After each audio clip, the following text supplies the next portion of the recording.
Mr. President, I was told today that during the testimony of Secretary Bonoan that my name was dragged as the Senate President at the time when it came to allocables given to public politicians and legislators. For the record, Mr. President, and you know this, and many of our colleagues know this, all the senators know this, I never handled project lists. All requests were coursed through the Senate Finance Committee.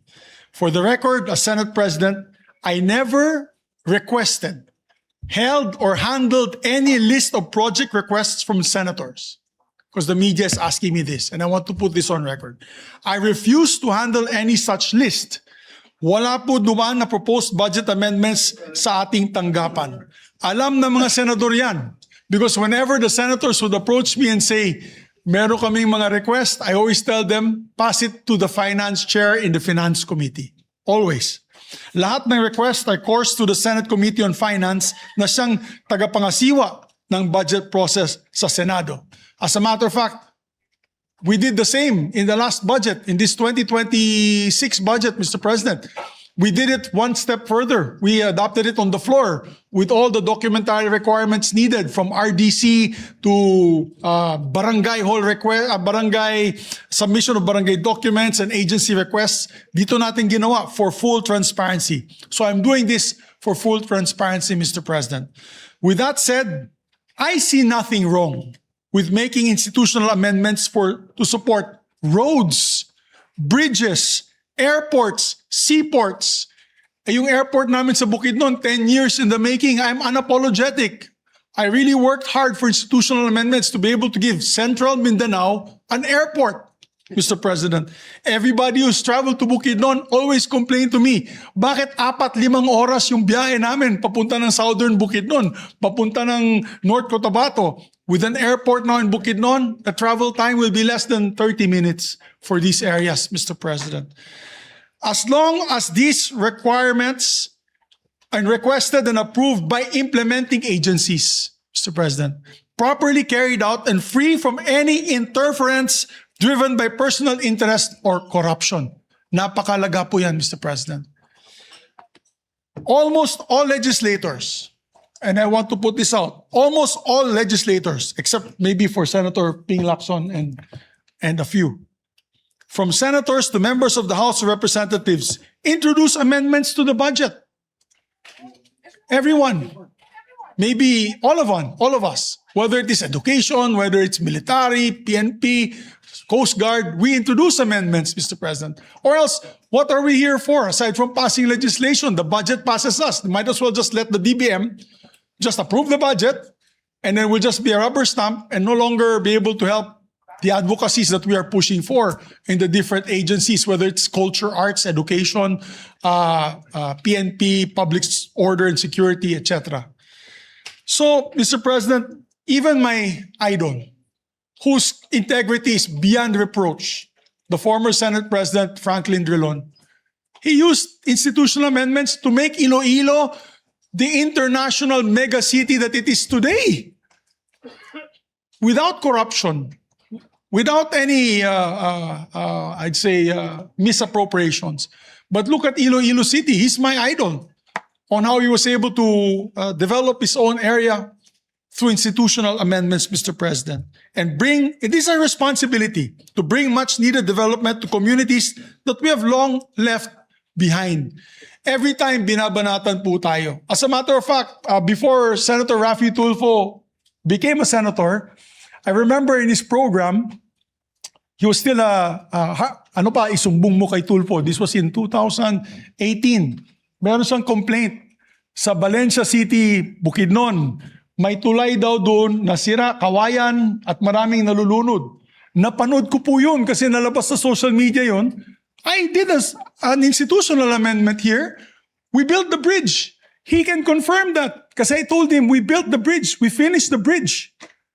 There's no more complaints. That's not even my district. That is another district, Mr. President. But because of institutional amendments, we finished the bridge. We asked their team to verify it.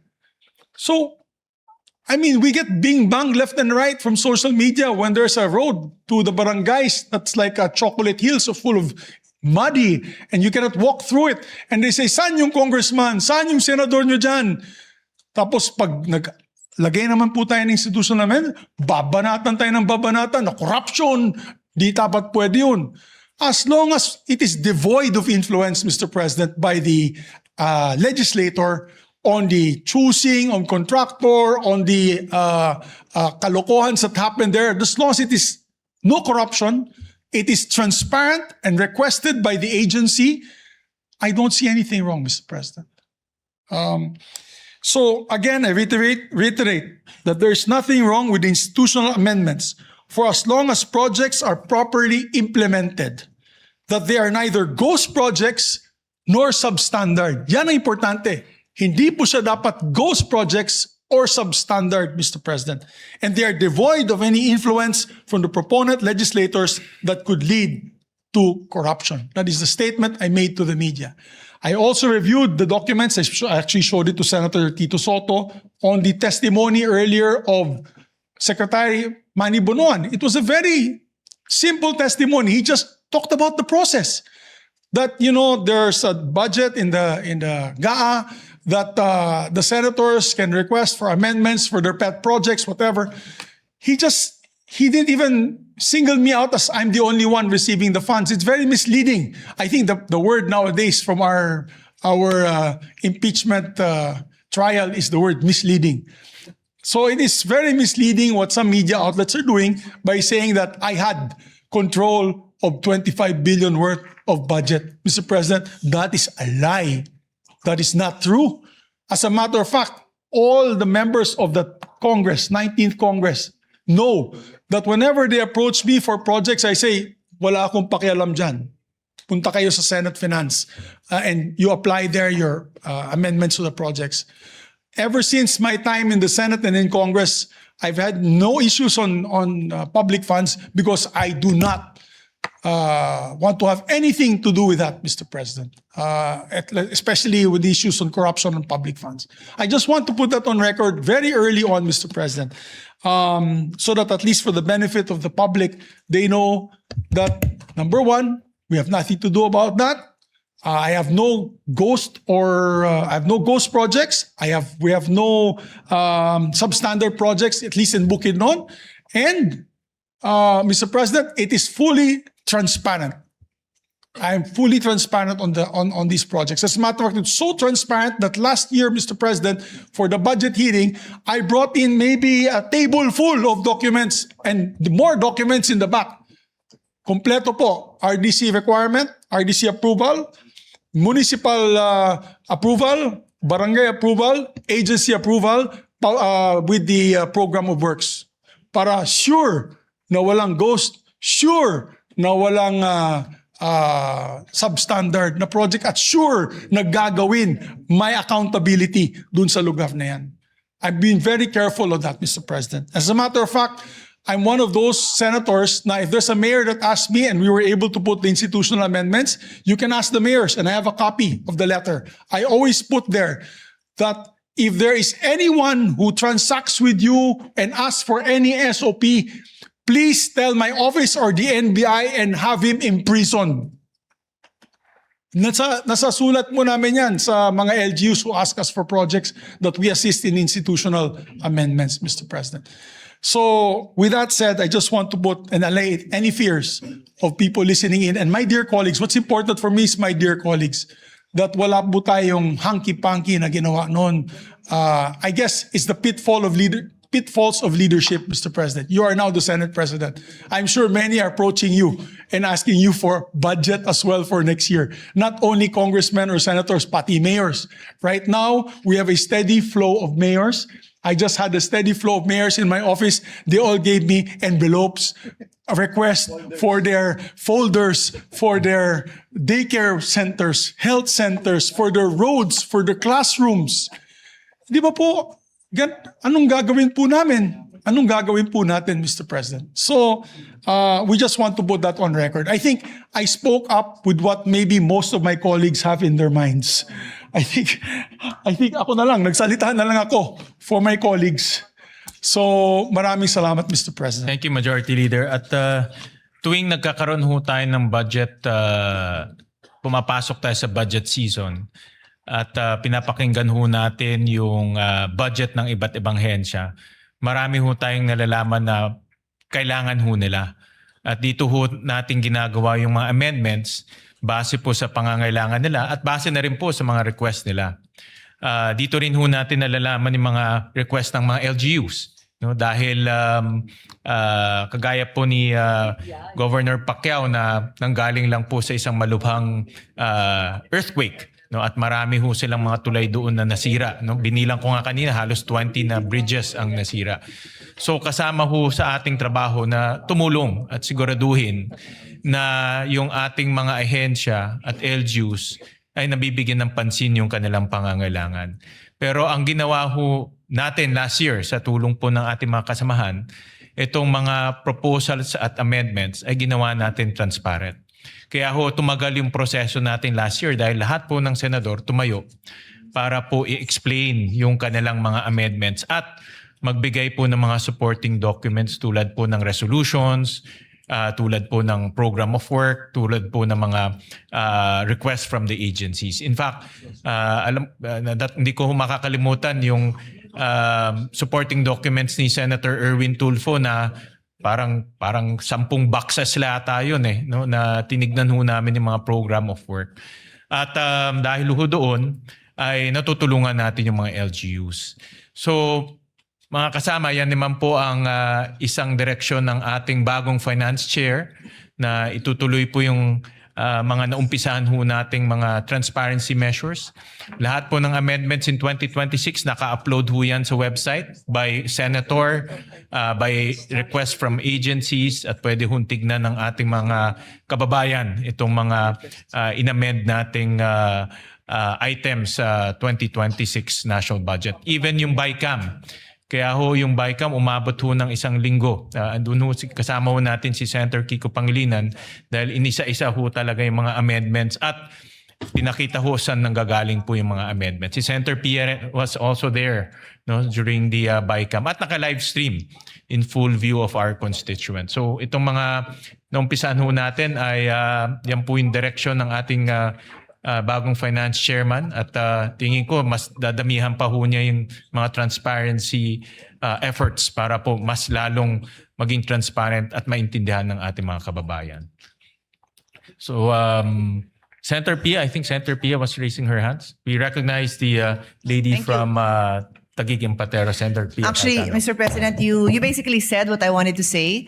But I wanted to sisegundahan ko yung sinabi ninyong dalawa kasi kanina lumapit talaga ako kay Migs when I saw Senator Migs when I saw the news article na sabi ko, bakit malisyoso ang dating nito? Nasa kanya na yun to clarify anything, but by the mere fact that may mga projects that the senators are being asked to support in the budget is our job. So like I said, sinabi mo yon na nandyan yung mga governors, nandyan yung mga from barangay captain, kung sana may CCTV tayo para pakita niyo yung dala ng mga, ano tawag doon, sabihin ko, module, folder ng mga Folders. from barangay captain to mayors, governors, may dala ho yan kasi nagre-request po ng project. Then pag malaki, ang gagawin pa nga nila, iisa-isahin nila, sabihin nila na, Senator ganito, phase 1 po kasi sa inyo, nahingi na ho namin kay ganito yung phase 2. Why do they do that? Because it is our job. It is in the Constitution.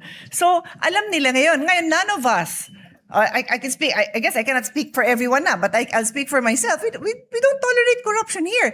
But I also don't tolerate that there are insinuations that we are doing wrong when we make amendments that are called insertion. Tatawagin ng insertion, tapos may mali siya na. Whether that is the news outlets, people out there from within the Senate, I object to that.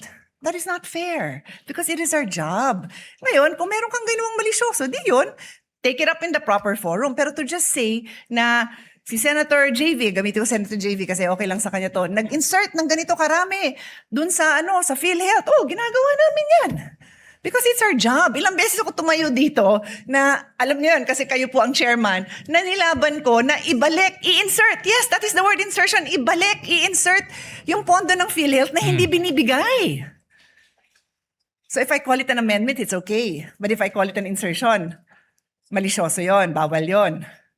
So that's what I'm saying. It is our job. So I thank the majority floor leader for standing up and sabi nga niya, oh, ako na tumayo dito. Well, tumatayo din ako with you. Tumatayo din ako with you. And I never went to you for a project kasi nga tama, alam ko na si finance chairman, that was Sani Angara at that time, then Senate President last year, and now JV, nasasabi mong, may room ba? May room ba tayo para sa more classrooms? May space ba na paghahanapan? Remember in our debate yesterday on no detention, di ba? I put on record na nagdagdag ako ng budget for zero balance billing. And then the Senate President properly reminded me na hindi lang para dun sa mga regional hospitals and LGUs, pati sa specialty hospitals. You reminded me. And then I even said nga na yung pilot project na I proudly, ako nag-initiate, ako talaga nag-insert nun. 1 billion for pilot project ng LGU Zero Balance kasi naaawa ako sa mga mayor na pinupuntahan sila ng mga pasyente na in-announce po Zero Balance. Ay, hindi kasi kami makakasama doon. So, maliit lang yung 1 billion, sobrang konti, but I put on record, it's a start. I could have asked you, because kayo, Mr. Senate President, ang chairman nun, sige na, lagyan mo to ng 10 billion because 10 is probably kulang sa dami ng LGU hospitals natin. But alam ko may hangganan, so sabi ko, start ako 1 billion. Kaya sa next chairman natin ng Committee on Finance, abangan mo, kasi pag nagamit ng maganda yung LGU zero balance budget na yon, baka doblehin ko, triplehin ko. At I'm sure papayag ka kasi full support din tayo sa bagong PhilHealth chairperson, president, di ba? So ganun yun, that is the process. So thank you, Majority Floor Leader, for bringing this up. Sana nakadagdag lang tayo sa pagkakaintindi ng mga kababayan natin on what our jobs are. And again, no tolerance naman po tayo sa mga kasamaan at mga corruption naman dyan. We're just doing our job. Thank you. Thank you, Senator Pia. At ina-assure natin ang publiko na pagpapatuloy natin yung ating transparency measures na yung mga requests, may request sa ahensya, may resolutions, mayroong mga plano, at lahat to i-upload ho natin sa website para makita ho ng ating mga kababayan. So we recognize Senator Raffy Tulfo and then Senator Robin Padilla and then Senator JV Ejercito. Kasi nga po, Mr. President, nabanggit ni Majority Leader, Floor Leader, Senator Mix Zubiri, yung pangalan ko. Totoo yun, may nagreklamo po sa akin way back tungkol dun sa problema sa Bagong Taas, Valencia City, Bukidnon. Si Emmanuel Capul pumunta po sa programa ko all the way from Bukidnon to complain tungkol doon sa mataas na dike sa tabing ilog na umabot sa kabahayan at kalsada na umaapaw. Kasi ito yung hindi tinapos na project ng DPWH, biglang inabandona kasi nakatiwangwang lang. At maraming residente ang sobrang apektado doon sa problemang yon. At nang inilapit ko nga po kay Senator Mig Zubiri, at that time, naayos po yung problema. Thank you, Senator Mix. Thank you. We recognize Senator Robin Padilla. Maraming salamat po, Ginoong Pangulo, at sa ating pinunong mayorya. Sana lang po sa susunod, pag kami nagsulat ng ganyan, ituloy-tuloy nyo naman kasi nabanggit kami pero hindi nabanggit na FLR yon for later release.